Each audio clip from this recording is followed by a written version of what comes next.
Setelah mengikuti sadanan Gayatri Mantram selama 5 hari, peserta diharapkan bisa membangkitkan sifat mulia di dalam diri masing-masing.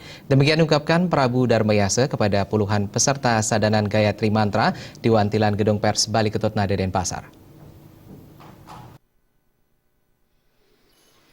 Lebih lanjut, Prabu Darmayasa mengatakan, selama 5 hari mengikuti sadanan Gayatri Mantra, para sadaka diharapkan bisa mempraktekkan mantram Gayatri dengan sungguh-sungguh menurut peraturan kitab suci, terutama dalam mengucapkan dan mempraktikkan ajaran ini. Gayatri Mantra merupakan ibunya Weda dan sumber dari segala Weda. Oleh karena itu, memahami Gayatri Mantra penting dan bermanfaat tidak hanya bagi diri sendiri, tetapi juga lingkungan yang lebih luas.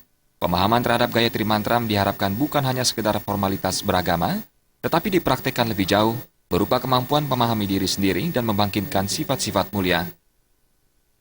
Selama 5 hari kita di Wantilan Bali TV di sini sedang mempraktekkan sadhana Gayatri.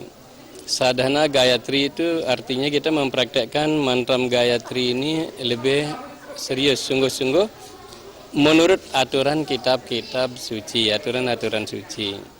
Maksud bagaimana mengucapkannya, bagaimana kita mempraktekkannya. Kemudian kita gabung dengan ada mudra-mudra yang kita perlu gabung bersama pengucapan-pengucapan mantram Gayatri itu. Di perihal dari A sampai Z kita mempraktekkan mantram Gayatri, sehingga mantram Gayatri itu diharapkan bukan hanya memberi manfaat kepada diri kita, tapi juga kepada lingkungan yang lebih luas lagi. Kegiatan yang diprakarsai oleh Bali Pos ini diikuti 80 peserta untuk angkatan pertama.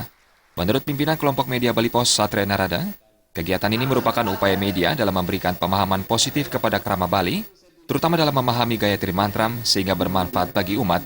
Sertifikat diserahkan kepada masing-masing peserta di akhir kegiatan.